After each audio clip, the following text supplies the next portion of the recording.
Hello guys, welcome back to my YouTube channel #Madam Sir academy.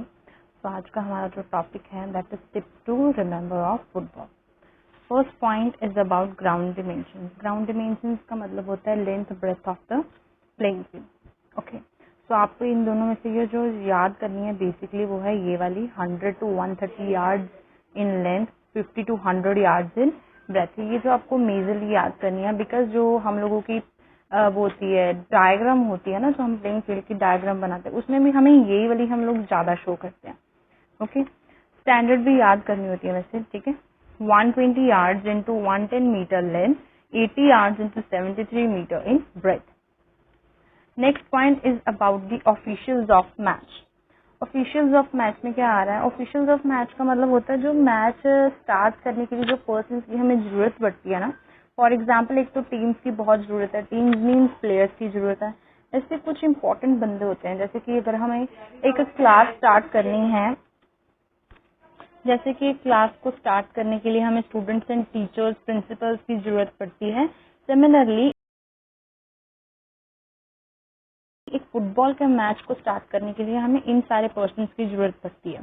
First of all है एक match referee. Basically जितनी भी games आनी है उनमें हमें एक एक ही मैच रेफरी की जरूरत है। मैच रेफरी का मतलब होता है जिसके हैंड में सारा कंट्रोल होता है, बेसिकली कहें तो principle of the game. Okay, next आते हैं टू असिस्टेंट रेफरी और लाइन्समैन। असिस्टेंट रेफरी और linesman in the football is same.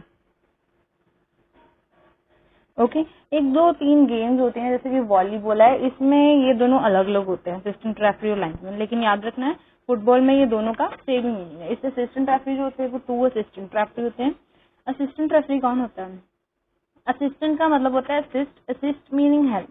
Assistant referee का क्लास मतलब होता है कि हेल्प करना मैच रेफरी की। दैट मीन्स आप इसे सपोज कर सकते हो as a vice principal. Clear? और वो मैच रेफरी की हेल्प करता है हर एक केस में, उसे कोई भी चीज बताने के लिए, लाइक फाउल्स वगैरह और कुछ। ठीक है। One commissioner. कमिश्नर कौन होता है? एक सुपरवाइजर जो बाहर से आते हैं, चेक करते हैं गेम्स को, मतलब कि कैसा कैसा सब कुछ ठीक चल रहा है, सारा रूल्स रेगुलेशन के अंडर है गेम, दैट ऑन। एक है ये one injury time keeper depending upon tournament. ये जो इंजरी टाइम कीपर है ना, अगर वैसे तो होता ही है कंपल्सरी, साइड में उन्होंने रखा होता है, अगर जरूरत पड़ती है गेम में इंजरी टाइम कीपर की तो वो उस वक्त उसको यूज कर लेते हैं, अदरवाइज इसका कोई काम नहीं होता है। इसलिए उन्होंने बोला है depending upon the tournament. Weight of football 14 to 16 ounces, 4 to 5 gram plus minus 25 gram. Basically ये याद कीजिएगा। Circumference of the football 27 to 28 inches, 68 centimeter to 71.1 centimeter. Number of players in a team, मतलब फुटबॉल की एक team में total 16 players होने चाहिए। Okay, 11 players खेलते हैं और 5 जो है वो सब्स्टिट्यूट्स होते हैं। Do you know what is the substitutes? Substitutes का बच्चे मतलब होता है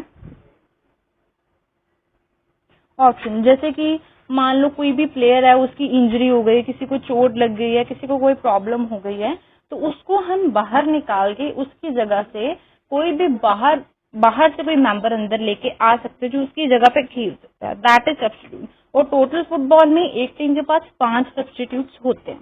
क्लियर? नेक्स्ट है minimum number of players, that is 7 in case of expelled players. इसका क्या मतलब है एक्सपेल्डेड प्लेयर्स? इसका मतलब ये है, फॉर एग्जाम्पल मान लो किसी भी केस की वजह से या फिर किसी इंजरी की वजह से या कोई और प्रॉब्लम की वजह से, मतलब हमारे टीम के प्लेयर्स नहीं आ पाए वहां तक। मान लो कि ओवरऑल हमें 11 प्लेयर्स चाहिए होते हैं गेम को स्टार्ट करने के लिए, क्योंकि उसमें से 5 तो सब्स्टिट्यूट होते हैं।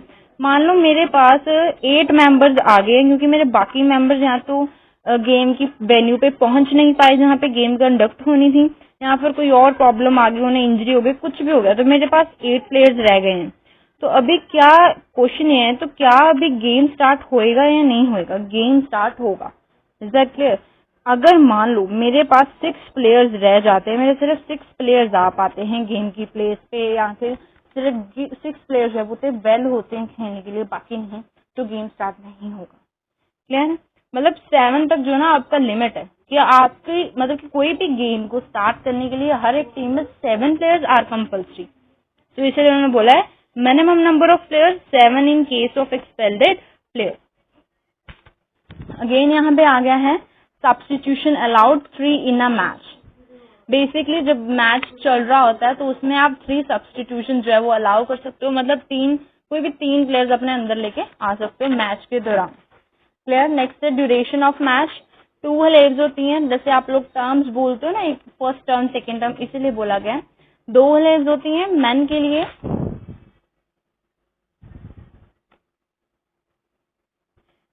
होती है 45 मिनट्स की, एंड जो वुमेन होती है वुमेन के लिए कितने होते हैं 40 minutes.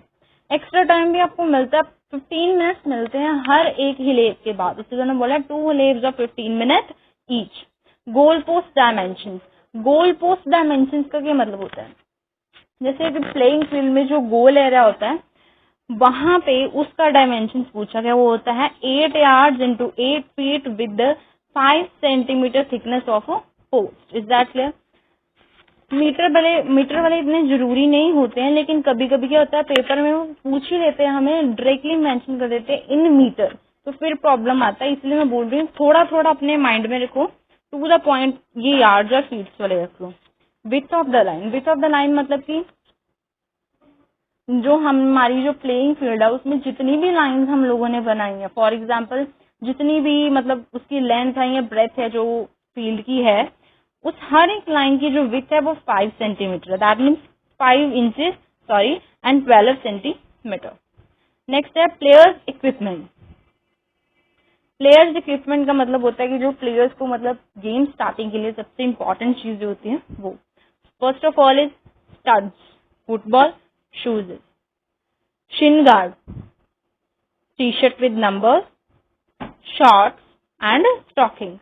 Stocking means socks like. Okay. Next is center circle radius. Center circle radius is 10 yards. That means 9.15 meter. Corner arc 1 yard, 91 centimeter at corners. Height of flag. Height of flags होती है 5 feet 1.5 metre at the corners. Obviously आपको पता flags कहाँ पे होंगे, corners पे ही होंगे। Next है penalty point 12 yards 11 metre from goal line. ये जो चीजें है ना, जैसे ये जो टिप्स टू रिमेम्बर, ये आपको बेसिकली अच्छे से समझाने के लिए ना आपको क्या यूज करना होगा, प्लेइंग फील्ड वाला डायग्राम। नेक्स्ट है goal line, that is 5 inches between the goal post for considering goal. ये गोल लाइन की बात की गई है। ऑब्वियसली मैंने पहले बताया था कि अगर हर लाइन की विड्थ जो है वो 5 इंचेस है, then what's about goal line यार, वो भी 5 इंचेस उसकी थिकनेस होगी। ओके। एक इम्पॉर्टेंट क्वेश्चन मैं बता दूं, कभी कभार क्या होता है कि हमें ना वो पूछ लेते हैं what is the length of touch line and goal line. Do you know what is the touch line and what is the goal line? जैसे कि देखो मैंने एक ये रफ डायग्राम बनाया, जैसे कि रेक्टेंगल है, जो फुटबॉल की प्लेइंग फील्ड होती है ना वो रेक्टेंगल शेप में होती है, बेसिकली सारी फील्ड जो रेक्टेंगल शेप में होती है। अब यहाँ पे देखो that is the length, that is the breadth, ठीक है। ये जो लेंथ बताई है ना मैंने 100 to 130 yards, this one is considered as touch line, ठीक है। फुटबॉल की प्लेइंग फील्ड में इस लेंथ वाली लाइन को, इस लाइन को हम लोग टच लाइन बोलते हैं और इसको हम लोग गोल लाइन बोलते हैं। तो कभी कभी हमें ये भी पूछ सकते हैं what is the length of touch line and what's about the goal line. तो आपको ये दोनों लिखनी है, don't get confuse between them. Okay.